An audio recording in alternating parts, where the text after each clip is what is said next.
بسم اللہ الرحمن الرحیم۔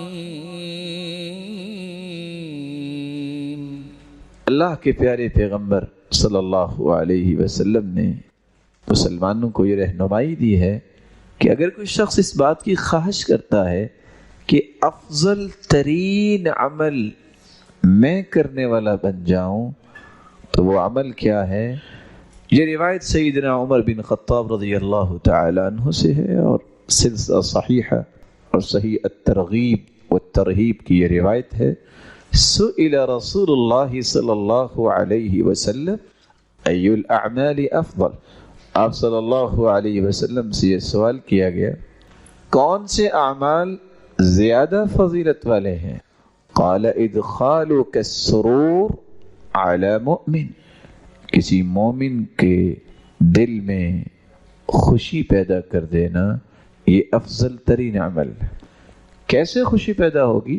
اشبعت جوعت، کسی مومن کی بھوک ختم کر دینا، او سترت عورت، یا اس کی کمی کوتاہی پہ پردہ پوشی کرنا، او قضیت لہ حاجتا، یا اس کی جائز حاجت اور ضرورت کو پورا کرنا۔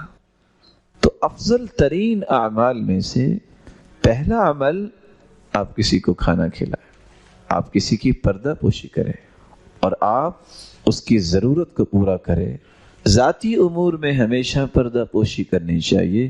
من ستر مسلما سترہ اللہ یوم القیامہ، جو دنیا میں کسی کے ذاتی معاملات پہ پردہ پوشی کرتا ہے اللہ حضر الجلال قیامت کے دن یجعلہ تحت کنفہ، اس کو چھپا کے پوچھیں گے لوگوں سے یہ تم نے گناہ کیے، اقرار کرے گا، بلکہ اللہ حضر الجلال پوچھیں گے اظلمک عبدی، میرے بندے بتاؤ میرے فرشتوں نے ظلم تو نہیں کیا، غلط تو نہیں لکھا؟ بندہ کہے گا نہیں، سچ لکھا ہے۔ تو اللہ حضر الجلال فرمائیں گے تم مانتے ہو نا تم نے گناہ کیے؟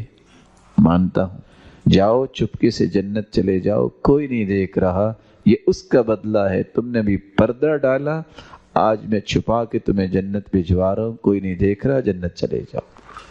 گرین چینل سے جب وہ جنت میں جائے گا کتنی بڑی سعادت، لیکن کاش کسی کو یاد رہے۔ اللہ حضر الجلال نے اپنے پیغمبر کی زبان سے کتنے مبارک کلمات نکلوائے ہیں۔